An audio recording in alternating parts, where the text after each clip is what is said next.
जय जगन्नाथ पिलामाने आज आम पढ़ा क्लास 10 पॉलिटिकल साइंस चैप्टर 1 नूतन राज्य गठन रो क्वेश्चन आंसर विषय रे। तो यही वीडियो रे आमे समस्त इम्पोर्टेंट प्रश्न एवं उत्तर सहज भाव में बुझा। तो वीडियोटी को शेष पर्यंत देखंतु एवं भल भावे नोट कर नियंतु। तो प्रथम प्रश्न कौन देछि पिलामाने प्रत्येक प्रश्न उत्तर 60 गोटी वाक्य रे दिया बोलिछि। गोवा राज्य गठन संपर्क रे आलोचना कर। सो 1961 मसीहा डिसेम्बर 19 तारिख दिन गोवा डामन एवं डिउ भारत रे मिसिबा पाई भारत रे मिसिला। 1961 मसीहा डिसेम्बर 19 तारिख रे दिन गोवा डामन डिउ तो ये कौन है भारत में मिसी गले।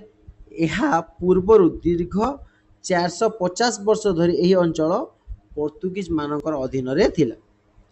तो यह पूर्वर तो भारत सहित मिसी बापरे संविधान संशोधन आईन बल यही अंचल प्रथम एक केंद्र शासित अंचल पाईगला। जिते बेले भारत में मिसिला ताकू केंद्र शासित अंचल मान्यता दिगला।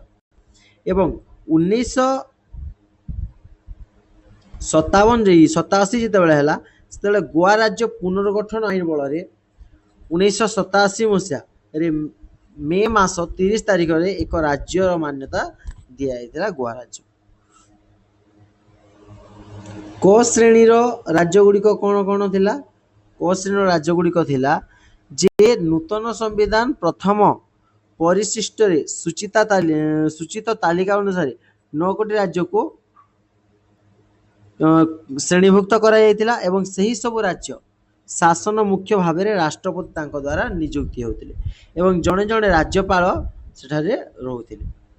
एही 9 गोटी प्रदेश प्राक्तन विशिष्ट शासन धीन भारतीय प्रदेश रे प्रवेश कला एवं यही 1950 मसीह नूतन संविधान कार्यकारी हेबा परे राज्य गुड़िक क श्रेणीभुक्त राज्य रे श्रेणीभुक्त करागला।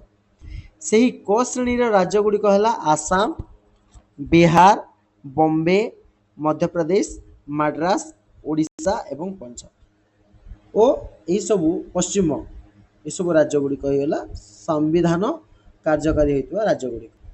से क श्रेणीभुक्त राज्य गुड़िक है आसाम, बिहार, बॉम्बे, मध्य प्रदेश, मद्रास और ओडिशा। नेक्स्ट क्वेश्चन कौन दीजिए पिले दिल्ली शासन व्यवस्था आलोचना कर। दिल्ली शासन व्यवस्था आलोचना कर। तो 1987 मसीहा दिल्ली रे एक केंद्र शासित अंचल भाव में घोषणा करागला दिल्ली को एवं किंतु 1992 मसीहा यह एक स्वतंत्र राज्यर मान्यता मिलगला। 1992 ताको एक स्वतंत्र राज्यर मान्यता मिलगला। तो 1912 मसीहा फेब्रुआरी 1 तारिख दिन संविधान धारा 239 क ओ ख एवं 239 क ख एवं 69तम संविधान संशोधन आईन बल संविधान कौन है संशोधन है एवं जातीय राजधानी अंचल मान्यता पाइला जोटा कि 69तम संविधान संशोधन अनुଯାयी एवं 1953 मसीह दिल्ली पाई गोटे विधानसभा एवं गोटे विधान मंत्री परिषद व्यवस्था करागला। दिल्ली पाई गोटे विधानसभा एवं गोटे मंत्री परिषद गठन करागला। केवल राज्य तालिकाभुक्त 3टी विषय जमीती कि आईन शांति श्रृंखला रक्षा करने व्यवस्था एवं जमी कर्मचारी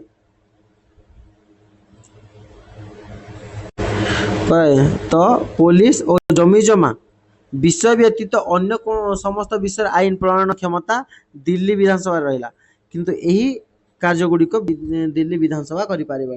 दिल्ली विषय व्यतीत अन्य समस्त विषय आईन प्रणयन क्षमता दिल्ली विधानसभा अच्छी एवं दिल्ली रे विषय व्यतीत अन्य समस्त विषय आईन प्रणयन करने क्षमता है। तो दिल्ली शासन मुख्य होती राष्ट्रपति द्वारा नियुक्ति जड़े उपराज्यपाल बा लेफ्टिनेंट गवर्नर भाव में परिचित। नेक्स्ट क्वेश्चन कौन दीजिए गवर्नर प्रश्न दीजिए भाषा भित्तिक प्रदेश आयोग रे क्यों माने सदस्य थिले एवं यही आयोगर सुपारिश कौन? 1948 ମସିହା ଭାଷାଭିତ୍ତିକ ପ୍ରଦେଶ ଆୟୋଗ ଗଠନ କରାଯାଇଥିଲା ଏବଂ ଏହି ଆୟୋଗ ଗଠନ ପାଇଁ ସମ୍ବିଧାନ ପ୍ରଣୟନ ସଭା ସୁପାରିଶ ଥିଲା।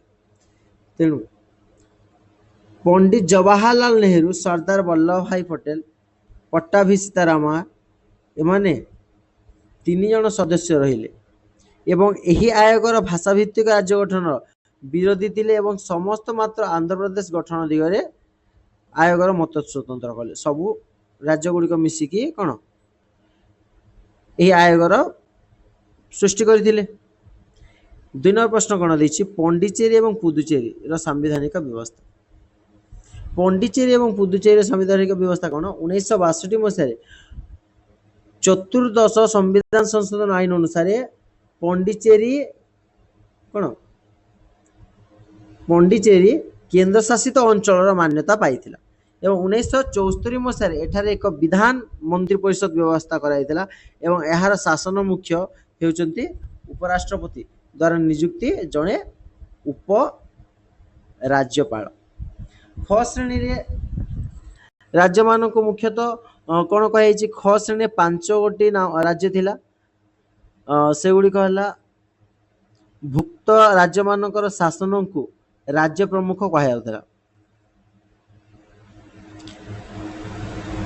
ଓ ଜାମ୍ମୁ କାଶ୍ମୀର ବର୍ତ୍ତମାନ କେଉଁ ଶ୍ରେଣୀଯୁକ୍ତ କରାଯାଇଛି? ତ 2019 ମସିହାରେ ଅକ୍ଟୋବର 31 ତାରିଖରେ ଜାମ୍ମୁ କାଶ୍ମୀର ରାଜ୍ୟ ପୁନର୍ଗଠନ ଆଇନ 2019ରେ ଜାମ୍ମୁ କାଶ୍ମୀର ଠାରୁ ବିଭାଜନ କରାଯାଇଥିଲା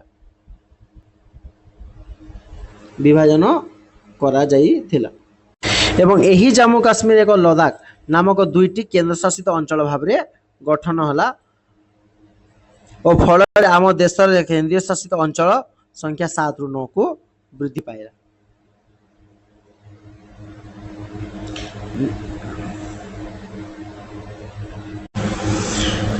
ତ ପିଲାମାନେ ଆଜିର ନୂତନ ରାଜ୍ୟ ଗଠନ କ୍ୱେଶ୍ଚନ୍ ଆନ୍ସର ଏଠି ଶେଷ ହେଲା। ଆଶା କରୁଛି ଆପଣମାନେ ସମସ୍ତ ପ୍ରଶ୍ନ ଭଲ ଭାବେ ବୁଝିପାରିଲେ। ଭିଡ଼ିଓ ଭଲ ଲାଗିଲେ ଲାଇକ୍ କରନ୍ତୁ, କମେଣ୍ଟରେ ଆପଣଙ୍କ ଡାଉଟ୍ ଲେଖନ୍ତୁ ଏବଂ ଚ୍ୟାନେଲକୁ ସବସ୍କ୍ରାଇବ୍ କରିଦିଅନ୍ତୁ। ଧନ୍ୟବାଦ ପିଲାମାନେ, ଜୟ ଜଗନ୍ନାଥ।